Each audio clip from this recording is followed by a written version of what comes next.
From the WKYT studios in Lexington, this is Kentucky Newsmakers with Bill Bryant.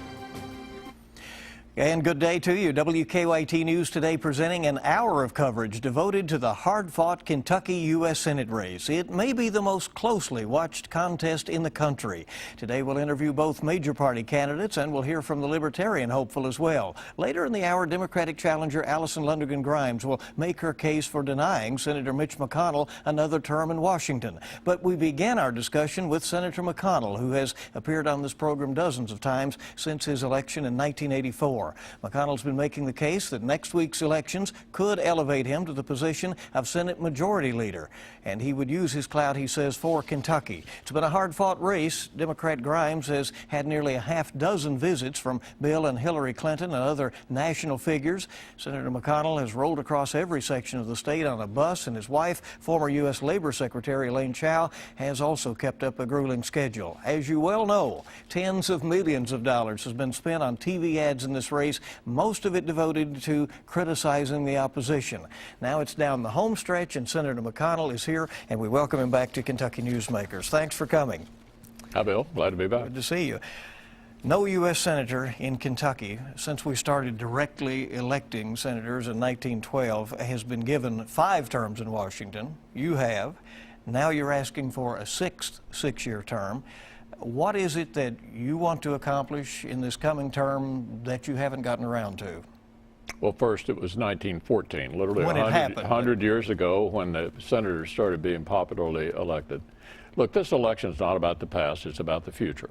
And as you indicated in your introduction, there's a very good chance I'll be the majority leader of the Senate next time. That's only happened one time in our history. Alvin Barkley led the Democrats in the 30s and 40s.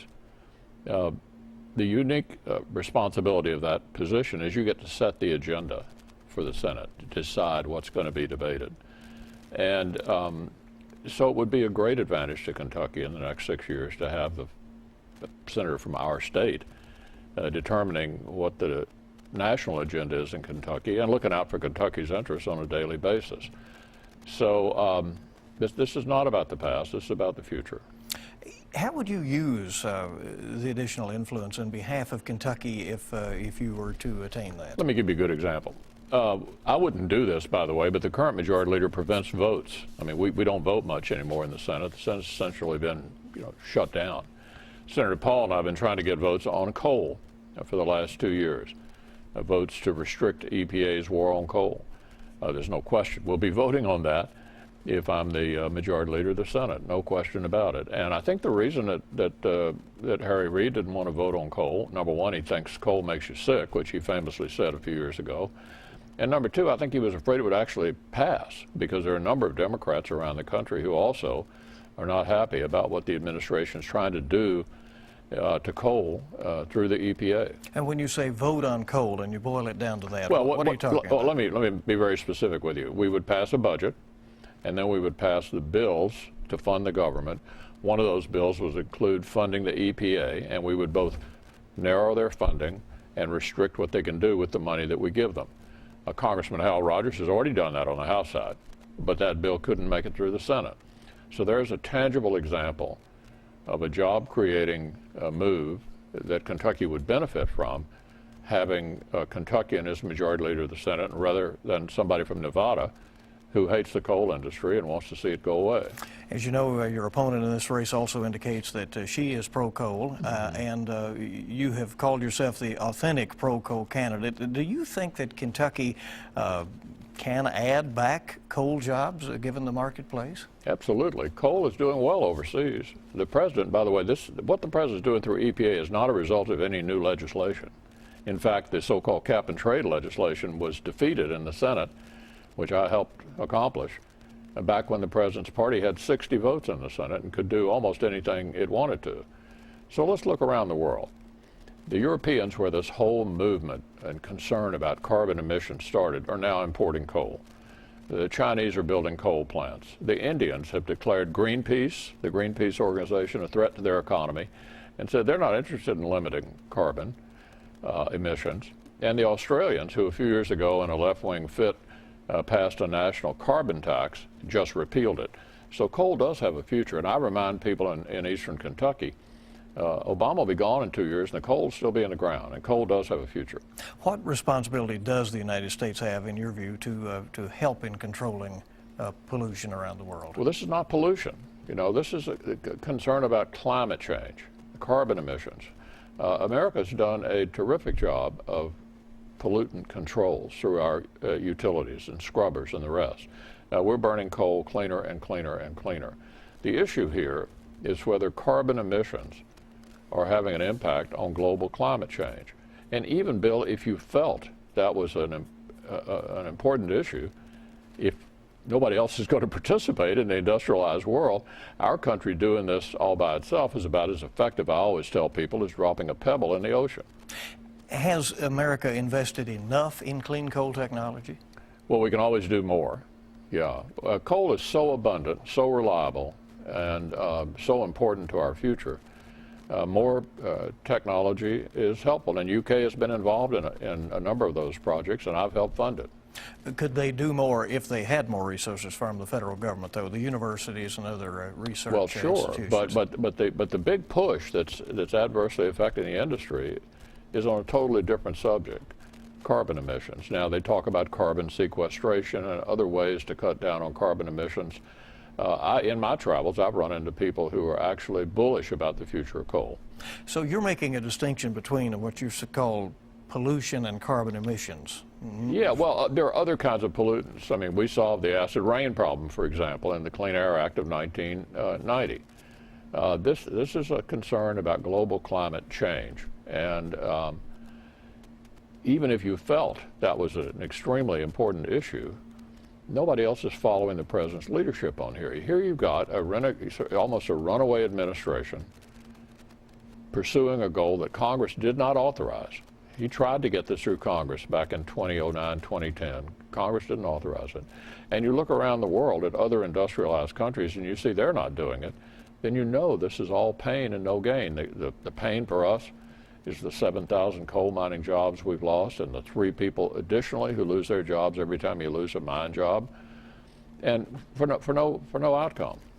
Let's talk about some other issues. The Affordable Care Act, as it was titled in Congress, known as Kentucky Connect in Kentucky and in this state, and Obamacare by those who are critical of it, is something that you have fought for years and that you have promised in this campaign to repeal root and branch. The president would obviously veto any repeal. Is that still your intention? Well, I'd love to get rid of it. It's the worst piece of legislation that's been passed in modern times. Single biggest step in the direction of Europeanizing our economy. It had a huge adverse effect on healthcare providers. I've been in, Bill, 70 hospital town halls. We have town hall meetings in the hospitals here in Kentucky over the last 2 years. Now, here's what's happening to them. One of the ways Obamacare is paid for is a $700 billion raid on Medicare reimbursements to doctors, to hospitals, nursing homes, home health care, hospice, and the like. In other words, they're reducing the Medicare reimbursements to the providers of health care to elderly people to provide a subsidy for people who are not old and not poor enough to qualify for Medicaid. So the first thing, good thing that would happen if Obamacare were repealed would be to restore these ill-advised cuts. In addition to that, it levied a tax on medical devices, think wheelchairs and stents. That's offshoring jobs to other countries. There's a tax on health insurance premiums. That's a $1 trillion hit on the providers of health care to all the rest of us. And then over on the consumer side, those are consuming health care, higher premiums, higher co-payments, higher deductibles. The hospitals are telling me they're now experiencing a new kind of uncompensated care. That's people who have insurance, but the insurance is not good because the deductibles and co-payments are so high they still can't pay. Look, that kind of catastrophic impact on our country, if we had a president willing to do it, we ought to get rid of it and start over. Now, you indicated, practically speaking, we know Barack Obama's going to be there 2 more years. It would be my intention to try to use every parliamentary device we could to give him an opportunity to sign a full repeal. Short of that, if that does not happen, even though we're going to make that effort, We know that 79 senators have voted to repeal the medical device tax, including Elizabeth Warren, of all people, the most liberal member of the Senate. We'll be voting on that. We'll be voting on trying to restore the 40-hour work week. Those are the kinds of things that Obamacare brought about. Well, it sounds like, given your approach to the EPA, and now you say to the ACA in this case, that you would use parliamentary procedure to basically try to starve away some of these programs. The single biggest power that Congress has is the power of the purse. We appropriate funds. We can direct how funds are used. That hasn't worked the last 4 years because even though the House of Representatives has tried to do that, the Senate won't pass anything the president doesn't like. In fact, the president's only vetoed 2 bills in 6 years. They were both little bills over some technicality. He never gets anything he doesn't like. So the Senate's been the firewall that prevents the president from having to confront his constituents, in a sense, because we all were elected too. And the people that elect us would like to see some changes. That has been prevented by this Senate, which is guaranteed the president could do anything he wanted to for the last 4 years without any interference from Congress. As you know, Kentucky went its own way with its own health care exchange, the Yeah. Kentucky Connect, and more than 500,000 Kentuckians have coverage who did not before. Did, in your view, Governor Beshear overextend the state by extending the eligibility for Medicaid? Yeah, apparently under Kentucky law, the governor could make this decision all by himself. In most states, it required the legislature to agree to it. The Supreme Court said that the Medicaid expansion, that is making more people eligible, was a state decision. The governor exercised that on his own. The federal government pays for 100% of the newly eligible people for the first 3 years. The governor will be gone after that, leaving behind the next governor and the legislature at the time to deal with the shortfall. And I've talked to a number of people in the legislature who are wondering how they're going to plug the probably $200 to $250 million gap bill that's going to come due after Governor Beshear leaves. Is it 10% of the unfunded liability, I think, that the states are responsible for? Yeah, but 10% is a lot. And they're estimating a couple of $100 million shortfall, and let me tell you how that impacts everything else. The 2 biggest items in every state budget in America are Medicaid and education. To the extent that Medicaid expenses rise, legislatures across the country pass those cuts along to education, and at the higher education level, they end up raising tuition to make up for it. So it's going to have a long-term, very adverse effect on Kentucky. And a lot of the people who are, as you say, newly insured, the vast majority of them are the new Medicaid eligible. In other words, they get it for nothing. With regard to the portion of the people who've gone on the exchange, which is what Connect is, and gotten private insurance, for the vast majority of them, they've gotten worse insurance than they used to have. In other words, it was canceled. Their old insurance was canceled. And now they're paying more for less, and sometimes being made to buy insurance that doesn't really fit their needs. What do you envision happening, Senator, to those who have coverage now who did not have it before, if you were successful in repealing or taking away some of the benefits? Well, as I've said repeatedly, the decision to expand Medicaid was a state decision. They'll have to decide in Frankfurt just how many people they can cover given their ability to pay for it. Would you send less money, though, to the states? Yeah, there's no question that we're not going to continue 100% indefinitely. It goes down to 90% after 3 years. The federal government now has a massive debt. We've added more debt in the Obama years than all the presidents from George Washington down to George Bush. So, no, I don't think any state in America could expect the federal government's going to continue to pick up 100% of the tab for the newly eligible. But you say that would not be on your hands. It would be on Frankfurt. It's their decision to expand. A number of states chose not to expand the Medicaid rolls. A number of states decided not to. And, after 3 years, the federal government is not going to pick up 100% of the tab. We're with U.S. Senator Mitch McConnell running for re-election. In Tuesday's election, it's been a hard-fought campaign. A lot more questions to go as we'll continue our interview in just a moment. We'll hear from his opponent, Allison Lundergan Grimes, later in the special edition of Kentucky Newsmakers.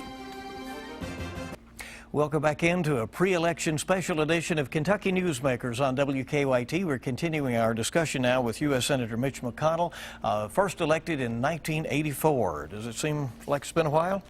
Yeah, you and I started the same year, right? That's right. we talked about that a little bit. The minimum wage has been a constant issue in the campaign. It's being brought up across the country. Secretary Grimes wants the federal requirement raised to $10.10 an hour, and you have opposed that. Why should the minimum wage stay where it is? Well, first of all, my opponent is seized with serious hypocrisy on the issue, since her family's restaurant here in Lexington pays $2.18 an hour. A good place to start, if she thinks that this is an important thing to do, would be to set a good example. With regard to the overall issue as to whether or not it's a good idea at this particular time to raise the minimum wage at the federal level to the level that my opponent supports, the Congressional Budget Office, run by a former Clinton staffer, and my opponent, really admires the Clintons, we're familiar with that, says that it will cost America between 500,000 and 1 million jobs. Independent studies indicate in Kentucky it'll cost 17,000 jobs. Who are the people who would lose their jobs? About half of them are young people. It's entry-level wage for ambitious young people. It's a beginning of climbing the ladder to success. It strikes me, Bill, that the last thing we want to do in this Obama economy, this tepid recovery after the recession of 2008, is to kill more jobs. And so I think, even though I have supported increasing the minimum wage at times in the past when I thought the economy could accommodate it without serious job loss, I think in this jobless recovery, it's exactly the wrong thing to do. Senator, do you think the economy is picking up? Not really. My wife used to be Secretary of Labor in the Bush administration. She explained to me how the unemployment is determined. It's based on the number of people looking for work. That's called the labor participation rate. Our labor participation rate is what it was during the Carter administration. Of course, our population is a lot greater. Some parts of the economy are picking up. We have a boom in oil and gas as a result of hydraulic fracking and horizontal drilling. But overall, this has been an extremely tepid recovery. Bill, in fact, it's the worst recovery after a deep recession since World War II. Normally, when you have a deep recession, you have a quick bounce back. Didn't happen this time. And the reason for it is all the borrowing, the taxing, the spending, and the overregulation of this administration has just slowed the growth. Obamacare, which we discussed at length earlier, CBO, that same CBO run by that same former Clinton staffer, says it'd probably be 2.5 million fewer jobs over the years in America because of Obamacare. We need to quit passing things that kill jobs and get this economy going. That's what we need to do, and hopefully a new Senate majority can begin to move the president in that direction. You have supported the president, and right in the middle of this campaign, in giving him authority to do these airstrikes on ISIS targets. Do you foresee a larger role for Congress moving forward in confronting terrorists? Well, first let me say I wish he had left behind a residual force in Iraq, which is what all the military leadership recommended. We might not have had the problem in Iraq. Secretary Hillary Clinton, who frequently comes to Kentucky when I'm running, is coming again. She publicly differed with the president over his decision not to help the Syrian rebels 3 years ago. This might have been prevented with those steps, but we are where we are. And my view at this point is the president using air power is a good idea. We're going to have to train the Kurdish forces, which we are doing. I do not favor putting American combat troops on the ground again, but I think we have advisors there now. We're going to have to now try to train the Iraqi army again as a result of our decision to withdraw, his decision to withdraw 4 years ago. They've kind of become incompetent again, which is their natural state. Why should we be interested in this? Well, everybody saw them beheading Americans. They want to kill us. And they're a pretty significant force of killers. And American leadership is going to be essential in stopping them. Are we dealing with Ebola effectively? You have said there should be travel restrictions on those coming from affected countries. Some doctors and disease scientists say that wouldn't help. I'm kind of perplexed by the seeming incompetence of the administration. Let me give you another example, which on the day we taped this, you might have read about.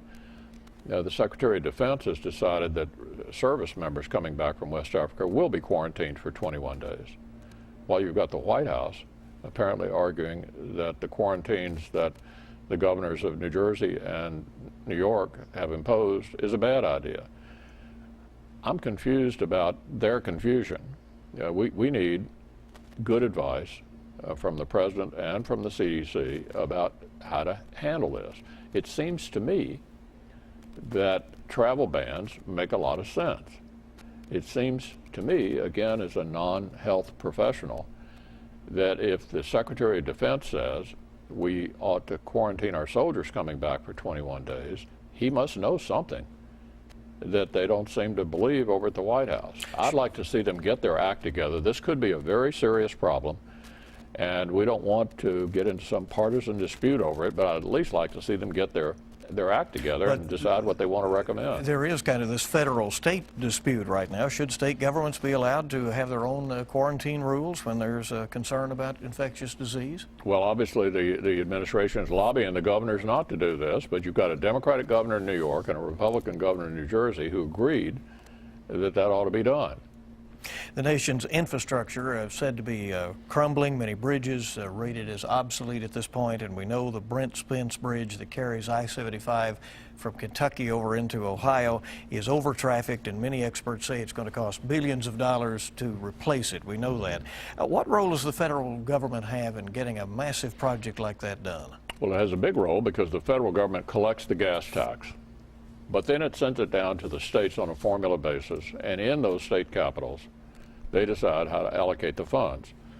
And the state legislature and the governor obviously haven't allocated enough funds for the Brent Spence Bridge. I don't know how the state's going to resolve that issue, but I have a suggestion to make, and I have made it earlier, which is that we create a kind of nationally significant infrastructure fund at the federal level. I would fund it by getting rid of what we call Davis-Bacon, that is the provision that artificially inflates the cost of doing business with the federal government, and then let the communities that have these very significant projects compete for those funds. And compete how? With each other. By putting up more money from each place? No. What they would do, if there was a pool for nationally significant infrastructure projects, a pool of funds sitting up there, this area of the state of the country would argue that theirs is significant, another area would argue that theirs is significant. I don't think that ought to be determined politically. There ought to be objective standards, and I think by any objective standard, the Brent Spence Bridge would very likely qualify for those additional funds to make up the shortfall between what the state is willing to allocate and what it takes to get this project going. Bluegrass Army Depot is working now to destroy the old chemical weapons that have been stored there for decades. Do you have a proposal for that facility after that demilitarization is done? There are about 1,000 jobs in there right now just to get rid of what is there, and others that are there as part of the ongoing mission of the depot. Well, I suppose in a campaign it's okay to brag, right? Well, how do you think they got the money to do the cleanup? That's been a major project of mine since I've been in the Senate. And you're right, they have built a major structure over there. It's employing a lot of people at very good wages, and will employ a significant number of people for a number of years to come. And the chemical weapons are going to be destroyed safely and on site. You're asking me what they will do with the facility after. And the community over there in Madison County has put together the best minds they can gather to avoid what happened down in Alabama. Apparently, when they finished up down there, they've just got a bunch of buildings sitting there and not many people left employed. So Richmond and Madison County are bound and determined to make certain that they don't make that mistake and that they take advantage of these high-paid, skilled jobs that have been created to try to have a follow-on to that at the site that will provide employment long-term into the future. How many times have people told you they're tired of seeing campaign ads? Oh, I'm sure they are, but your advertising department's pretty excited about it, right? They like it, right.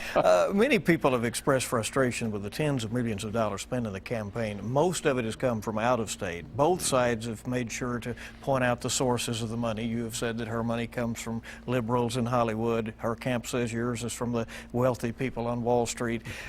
Does the fact that both sides zero in on the sources of that money confirm that there are some suspicions about what those gifts get done for people who make them. You know what I think the logical conclusion to all this is? This is a very important race. This is clearly the most important Senate race in the country. Interestingly enough, in my travels the last couple of weeks around Kentucky, we've had reporters from Norway and Denmark and Al Jazeera. The people are very interested in who's going to lead the Senate next year. And my opponent's principal source of her funds is the fact that she's running against me.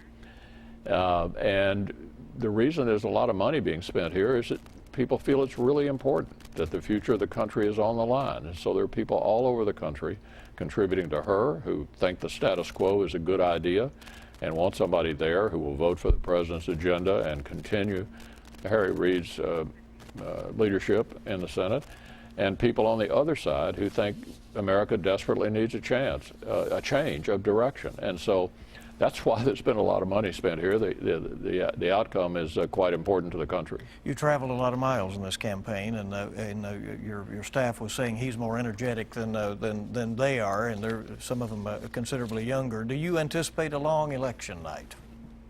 Oh my goodness, who knows? You'd be in a better position to know that than I. Our polls do close relatively early compared to other states around the country.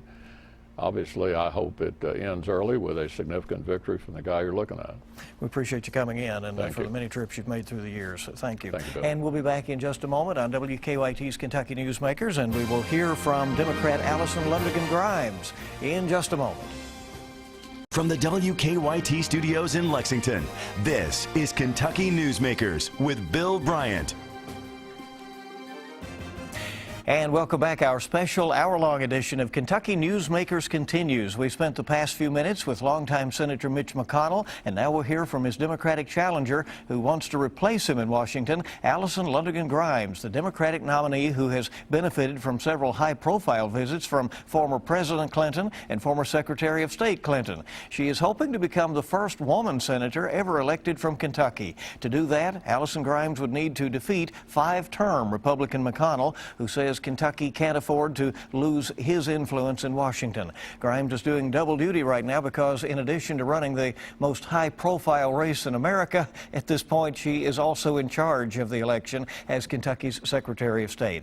Allison Lundigan Grimes with us this morning, and we appreciate it. Thanks for coming. Thank you, Bill, for having me. Well, Senator McConnell has made the case that his influence is very important to Kentucky and that he could do even more if he becomes the majority leader after Tuesday's elections. What case do you make to the Commonwealth that this state doesn't benefit from that? Well, seniority might be worth something, Bill, if it weren't up for sale to the highest bidder. Mitch McConnell's been bought and paid for by the millionaires and billionaires for far too long at the expense of hurting hardworking Kentuckians. Doing the same thing for another 6 years that we've done for the past 30 is not going in a new direction. Kentuckians are focused on this race because Washington just isn't working for Kentucky. And after 30 years, Mitch McConnell is at the center of the problem. The gridlock, the obstruction, the extreme partisanship that he champions, it's come at expense to the people of this state. Our inability to make critical investments in infrastructure and education and agriculture, manufacturing, the list goes on and on and on. The people of this state, they are ready for a senator who can cut through the partisanship. Most importantly, put the people of Kentucky first and grow the middle class the right way. Put hardworking Kentuckians back to work. That's why I'm in this race. Kentucky, at the end of the day, deserves better than someone that just wants a bigger office. I want Kentuckians to get a bigger paycheck. We deserve better than somebody that just wants a self-promotion. We need someone that actually wants to be a senator in the spirit of Wendell Ford for the people of this state. When you say bought and paid for, are you talking about campaign contributions? Well, he just loaned himself $1.8 million. How do you think that's going to get paid back? Should he get back to Washington, it's lobbyists who are going to help Mitch McConnell pay that loan back. $53 million is what Mitch McConnell and his allies have spent, not just against me, but against all Kentuckians, trying to buy his way back into Washington. And Kentuckians aren't having any of it. The agenda that he laid out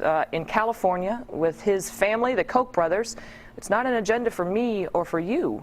It's an agenda for the millionaires and billionaires, saying that if he got back to Washington, he wouldn't give a vote or debate to actually increasing the minimum wage, extending unemployment insurance benefits, helping our students afford to go to college. He said all of those proposals were gosh darn proposals that he's had enough of. Those are proposals, Bill, that are bipartisan initiatives, how we actually get Kentucky working again. That's turning your back on the coal miners in eastern Kentucky that need those unemployment insurance benefits. It's turning your back on 360,000 students here in Kentucky that are being crushed under the burden of student loan debt. It's turning your back, especially on the hardworking folks here in this state who don't just need an increase in the minimum wage, they need a living wage. That's what I will go to Washington and fight for. Mitch McConnell, the only person that Washington is working for is him. And after 30 years, Kentucky is ready to say that is long enough. We need someone that can finally put us first. I want to talk just for a minute about how you got into this long and grueling race. You seeking to become, as we mentioned, the first woman senator ever from Kentucky. Go back to that day in July of last year when you went into a room and the media were all following, and you said you did not know when you entered that meeting what your decision would be. And you came out of there and said you're running for the Senate. Is that really how it happened? Well, I got in this race for the people of Kentucky. $53 million worth of negative, nasty, untrue, false attacks is not something that you jump into lightly. You do it for the right reason. And for me, the people of this state were and still are the motivation. I have given every ounce of energy that I have to making sure that we can move this state, this nation, in the right direction, because I know the single mother that is getting up at 6 a.m., she's working 2 jobs to put food on the table for a 6-month-old, because we don't have a senator right now that believes she should make equal pay for equal work, let alone actually a living wage, or the veteran who is struggling because we don't have a senator that wants to help him get the treatment he needs and deserves, or the Boilermaker in northeastern Kentucky who can't put his suitcase in the yard sale because he has to go out of state to find work. Kentuckians are ready for someone that can get this state, this nation working again. The gridlock, the obstruction, the fighting, it has consequences. The 16-day government shutdown that Mitch McConnell proudly led. There's blame enough to go around, but Mitch McConnell can't ignore the fact that he's been there 30 years. He is a creature of Washington, resembling all that's wrong. And what Kentucky wants is someone that can finally get Washington working for us. It's a decision that wasn't made lightly. You have to go into, I believe, public service for the right reason. And when self-promotion is all you're interested in, as I do believe Mitch McConnell, that's all he talks about is him being majority leader. Well, that's not exactly accurate. There's many races that have to be won. There's an election that has to occur after that. He wants a bigger office. I want Kentuckians to get a bigger paycheck. He wants to be a party leader. I want to be a senator for the people of Kentucky, someone like Wendell Ford that knew whether you are a Republican or a Democrat or an independent, you're a Kentuckian first, and we deserve to have someone fighting for you in Washington instead of the millionaires and billionaires. All right, I want to keep these back-to-back interviews a little similar in tenor and tone and ask some of the similar questions. He says that he would move fast to shrink the mission and the funding of the Environmental Protection Agency to protect Kentucky coal. He says also that he believes that more Kentucky coal jobs can be created, and that the United States should not sacrifice to lower carbon emissions at the expense of this country when other countries are not doing their parts. Do you disagree with his approach? Well, I think it's a lot of lip service that Mitch McConnell has provided without showing few results. Whether it's been a Democratic president or a Republican president, the common denominator is that Mitch McConnell isn't working, especially for our good Kentucky jobs, our coal jobs. I'm honored to have the United Mine Workers of America endorsing me, standing shoulder to shoulder with me, because they realize after 30 years, it's been on Mitch McConnell's watch that we have lost thousands of good coal jobs. It's been on his watch. We have gone without the funding to actually bring clean coal technology back here to the state. It's on his watch that we've been unable to rein in overburdensome EPA regulations. They're ready for someone that will fight for the health and the safety of our miners, someone that will allow our miners and their widows, retirees, to collect the black lung benefits they're due and deserve, not make it harder, as Mitch McConnell wants to do by repealing root and branch legislation that is helping our coal miners. They're ready for someone that will sign on to the Coal Healthcare Pension Protection Act, as I will do, not as Mitch McConnell has done, which is stall some more and turn his back on the folks here in Kentucky. How difficult would it be to go there and be part of a Democratic caucus that largely does not feel the same way about that issue? Well, I think it just speaks to my upbringing. You've known me, Bill, since I was very young, the third of 5 daughters. I know a little thing about bringing people together, especially being the middle child, and I have no problem standing up for the people of the state. That's what I've done in Frankfurt as Secretary of State, fighting for the people of Kentucky, but building the coalitions necessary, which I've already begun to do with folks like Mary Landrieu, Heidi Heidkamp from North Dakota. We have to have someone that will fight to make sure coal is returned to its rightful place as a prime American export. But we also have to have someone that has a plan, and that's what my jobs plan has been all about, a plan to diversify our economy and move especially eastern and western Kentucky forward in the right direction. The Affordable Care Act, as you call it, and Obamacare, as he calls it, is now taking hold and is controversial. Opponents say that they intend to repeal parts of it or roll it back.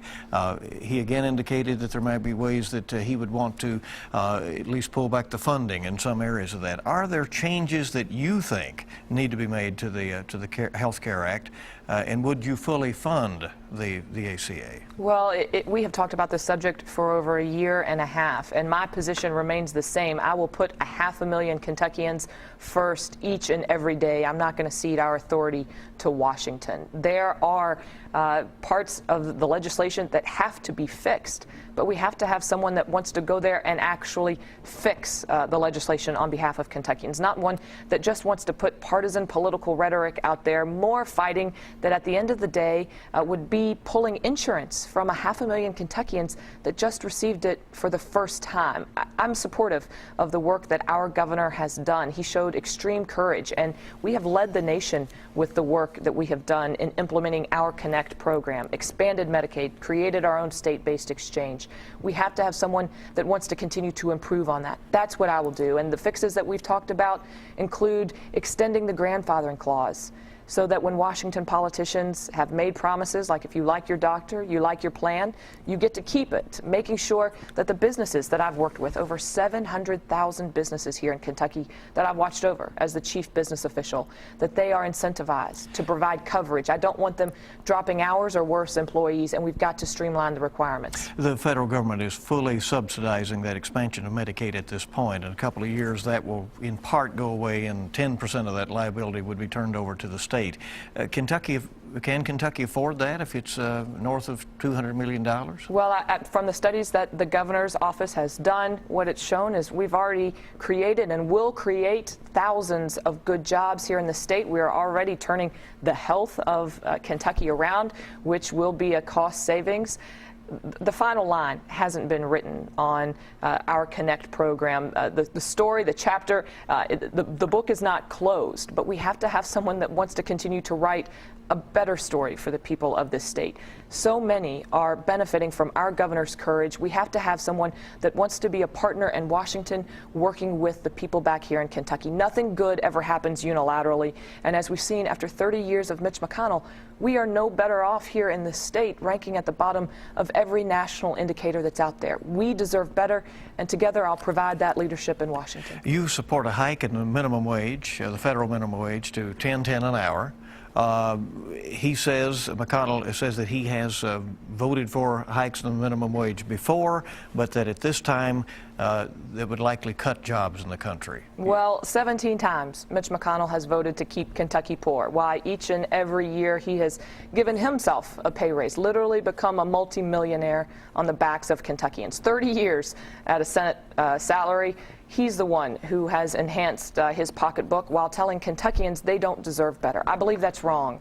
It's not a hike we're talking about, Bill. We're talking about giving people the ability to actually rise above the poverty level. That's what government should be doing. $7.25 just doesn't cut it. I've been supportive. I've led the way on increasing the minimum wage, and I will go fight for all Kentuckians to make sure that they have a bright future, and they can't do that on $7.25 an hour. If you look at the studies, what they show, especially the Kentucky studies, they show that if you increase the minimum wage, you raise the wages of 1 in 4 Kentuckians. 30% of Kentuckians' gross domestic product is increasing. This is a good thing. You're creating thousands of jobs. You mentioned that we've welcomed President Clinton here into the state several times. He's actually been back to Kentucky more than Mitch McConnell has the past 6 years. And what we know from his tenure, the jobs president, one of the largest economic expansions in history, is that when you grow the economy the right way, the middle out, that you can actually help to grow the middle class, create a strong foundation, and yes, a brighter future for all here in Kentucky, especially our workforce, 2/3 of which are the women of the state. Secretary Grimes, is the economy picking up in this country right now, in your view? Well, I believe we have work to do. Here in Kentucky, our unemployment rate still lags behind. It's higher than the national average, and I think that's because we have someone in Washington right now who will do and say anything just to keep his own job. That's how desperate he is, paying people to show up and act enthusiastic about what he has to say, the same thing that he said for the past 30 years. The support on our side, it's there. The endorsements from the Courier-Journal, the Herald-Leader, they're there because they realize we have to have somebody that's focused on fixing the economy of Kentucky and of this nation in a bipartisan manner, bringing Democrats, Republicans, and independents together. That's what my jobs plan has been all about, developed with the people of Kentucky here in mind, making sure that we are increasing incomes, we are training our workers, and we are keeping Kentucky competitive, not just locally, but globally as well. Democratic U.S. Senate candidate Allison Lundergan Grimes, the Kentucky Secretary of State, our guest now on Kentucky Newsmakers. We heard from Senator Mitch McConnell earlier, and we'll hear something from David Patterson, the Libertarian, before we go. Here on WKYT's Kentucky Newsmakers, back with more from Allison Grimes in a moment. Welcome back into WKYT and our special edition of Kentucky Newsmakers as we talk about the U.S. Senate election that has been so watched across America. Allison Lundergan Grimes is the Democratic nominee. Earlier we heard from Republican Mitch McConnell. Are you surprised by all the attention this race has gotten? I mean, around the country, they're covering it from New Zealand and other places, not only from across this country, but around the world. Well, the nation is watching Kentucky. All eyes are watching whether Kentuckians will rise up and finally send someone to Washington that can get Washington not just working for Kentucky, but to make sure we move this nation in the right direction. The gridlock, the obstruction, the partisanship, a 16-day government shutdown, it's not only hurt Kentucky, $127 million, but $24 billion nationally is what it cost this nation. The partisanship that Mitch McConnell's championed for so long, it's had an impact across the nation. The Lexington Herald-Leader, the WKYT Herald-Leader Bluegrass poll going into this weekend showed a 5-point advantage for McConnell. Can you overcome that? Well, it's margin of error 4 on that poll, and I think what all the polling has shown for the past year and a half is no matter how many millions of dollars Mitch McConnell and his allies, the Koch brothers, spend here in Kentucky, we're now at $53 million spent against me. Mitch McConnell just loaning himself another $1.8 million. This race is where it was a year and a half ago when we went into Fancy Farm, a complete dead heat. It's going to come down to the ground game, and I am ever confident of the work that we have done. It's unlike anything that Kentucky has ever seen, having over 50 field offices and staging locations across Kentucky, having 4,000 volunteers that have helped us reach out and touch over 500,000 Kentuckians. The momentum, not just from the endorsements, the mine workers, the teachers, the firefighters, they're all standing with us, the Courier-Journal, the Herald-Leader. The momentum is on our side, and you can see that as we travel the state. The energy and enthusiasm is there. we aren't paying people to show up as Mitch McConnell is. They are there because they're excited about the message that I have. It's a message in the spirit of Wendell Ford of getting Washington working for us, having a senator that cares about the people of Kentucky, not ones that's just so consumed with getting a bigger office, having a senator that will show up and be a part, especially of the committees, agriculture and education, infrastructure, making sure that we have a senator who can realize government should work for the people of this state, not just constantly be fighting. Former Governor Martha Lane Collins has been at your side very often in this campaign and has fought hard for you. Hillary Clinton here over the weekend and so forth, and yet you trail in these polls, some of them anyway, with women. Is that a surprise to you as you seek to become the first woman senator from the state? Well, I'm honored to have Governor Collins with me each and every day on the trail. She made history here in Kentucky, and she's not done yet. As governor, she's now fighting for her grandbabies. And the women of the state, when they learn Mitch McConnell's failed record when it relates to women, voting against the Violence Against Women's Act, against women getting equal pay for equal work, against making sure that women have the ability to go into court and challenge when they do learn that their employer is paying them less under the Lilly Ledbetter Act. They become our strongest supporters. And I do believe 2/3 of this workforce, they realize that under my jobs plan, something that Mitch McConnell has failed to do, fight to make sure that the women of this state actually earn equal pay for equal work, I will go to Washington and make that a reality. 76 cents on every dollar simply is just not acceptable. And the people of the state understand this isn't just a woman's issue. This is a family's issue. They are fighting tooth and nail to make ends meet, and we don't have someone there now that actually wants to make sure that women are on equal footing with men. He calls that preferential treatment. We know the nation's infrastructure is crumbling, and the Brent Spence Bridge in northern Kentucky is over-trafficked and is crumbling. There are reports every few days of a piece of concrete falling off of it and that sort of thing. The price tag is in the billions of dollars to do something about that. What do you propose up there, that bridge that connects Kentucky and Ohio and carries I-75? Well, it's not just connecting Kentucky and Ohio. It's a vital interstate link all the way from Michigan down to Florida, carries a large part of our gross domestic product, interstate travel. We have to have a senator that has a plan and a vision to make sure that that bridge is provided for without being on the backs of Kentuckians in the form of tolls. I've put forth a plan early on in this campaign that is about making sure we close the loopholes, we end the tax breaks that Mitch McConnell has given to millionaires and billionaires, closing the loopholes that have sent our good Kentucky jobs overseas. The outsourcing of jobs has to stop. Under Mitch McConnell's watch, we've seen thousands of good-paying jobs leave the state. We close those loopholes. We end those tax breaks. And what and then that all goes to infrastructure, or specifically to the Brent Spence Bridge? What my plan has shown is if we do that, we actually bring enough funding in to fund the Brent Spence Bridge as well as to make the highway fund solvent. The highway trust fund right now, we have had someone that hasn't been looking out for that. He's been voting against the most recent transportation measure, whipping up support against Republican Susan Collins. That's what's wrong with Washington, someone whose priorities are misplaced, someone who doesn't have a plan or a vision for the people of Kentucky. I do, and I'll fight tooth and nail to make sure that the folks, especially in northern Kentucky, have this vital interstate link provided for, federal funding, and we can do that by making sure we end the outsourcing of jobs that Mitch McConnell's funded. Do you support the current approach to dealing with ISIS and terror threats to the United States homeland?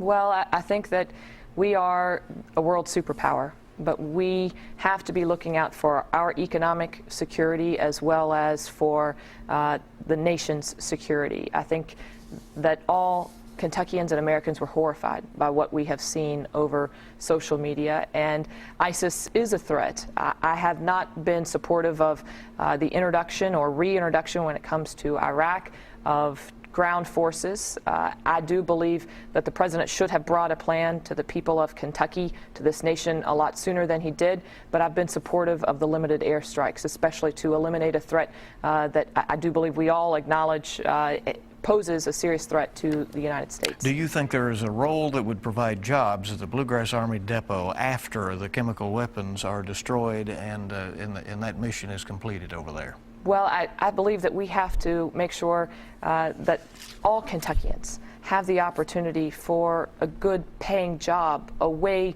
forward. I was actually over with the folks at the Bluegrass Army Depot, and they have to have someone that wants to fight for them. We can do that, but you've got to have someone who has a long-term vision, not someone that's just wanting to get, as I said, a bigger office, a jobs plan. When you train, we have some of the smartest workers here in the state, some of the most talented workers. They have the will, they have the want. We just have to have a senator that gives them the way. Are we dealing with Ebola effectively in this country? Do you support a travel ban from countries where Ebola has been an outbreak? Well, I think we have to realize that the CDC, the funding that our current senator has voted to slash and cut, we can't afford to have that any longer in Washington. We have to have a senator that believes, as I do, that this vital research is necessary. We have to find a cure. We have to do the research, especially to get a vaccine in place. I will continue to listen to our medical experts, and at this time, they have not proposed that. We have Kentuckians who are on the front line already in Africa trying to make sure that we eradicate and help to curb what we have seen already plague so many. And I think all Kentuckians have to be proud, especially of what our National Guard is doing, and we have to have someone there that's supporting them and making sure that we have the funding and the coordination with our healthcare providers back here to make sure the proper protocols and procedures are in place. Do you regret that you never said whether you voted for President Obama? I'm the chief election official, Bill. It is a constitutional right here in Kentucky, and I'm not going to compromise that to score political points or for the media. I'll stand up for Kentuckians. That's the backbone that I have. It's not who I voted for, but what I will go vote for in Washington. And as you've seen, it's drastically different than all the measures. Mitch McConnell, he votes for himself and the millionaires and billionaires. My votes will be for the people of Kentucky. A few seconds left. In your official capacity, you've just released a projection about election turnout for Tuesday, and that is what? We believe that approximately of the 3.1 million registered voters, we'll see approximately 49% of Kentuckians come out. Our hope, obviously, is that all Kentuckians realize their vote is their voice, and they need to be a part of this process. Our democracy works best when every eligible voter has their voice heard on Election Day. We encourage them to make sure that they have all that necessary information to know where their polling location is, to bring the proper identification with them. 6 a.m. to 6 p.m. on November 4th. Look at elect.ky.gov if they need to know their polling location. Secretary Grimes, thank you for being here. Thank you so much, very Bill. much. We're back in just a moment with word from David Patterson as the special hour of WKYT Kentucky Newsmakers continues.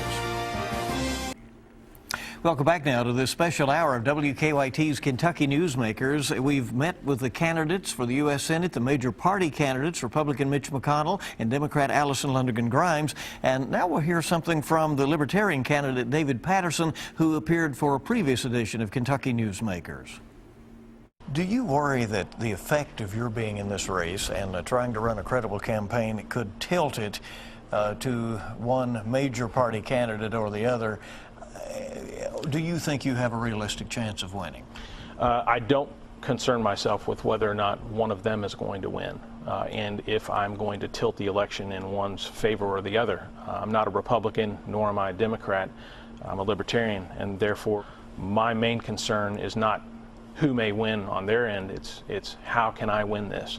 And I think that if you look at the polling numbers, I've polled as high as 9%. If each one of the people out there in Kentucky that represent that 9% would go and talk to and convince 3 other people, then I'm pushing 30%, and that puts me right in there. So really, it's definitely realistic. It could definitely happen, but it's probability versus probability, possibility versus probability. So do I have a realistic chance? I think that depends on your perspective. But I'm not blind to the difference between the two. Well, you have done what you set out to do if you register a strong message in this election. Absolutely, absolutely. That's one of our goals. The main goal is to win the election, and then we have a bunch of secondary goals. One of which is to convey that message, and I think we've done that. What do people tell you when you're out there campaigning? I'm sure you give your positions and then they tell you theirs, right? Well, most of the time they do, and it's been a very rewarding experience being able to interact with people and talk with them about the issues. So yes, they do give me their issues, and it's usually very civil. Surprisingly, I was expecting more conflict, but it's not been bad. Libertarian U.S. Senate candidate David Patterson. WKYT will be bringing you extensive coverage as the campaign wraps up, and of course on Election Day and Election Night. We hope you can join us. Of course, updates at WKYT.com continuously. And that is the special edition of Kentucky Newsmakers. Go vote and have a good week ahead.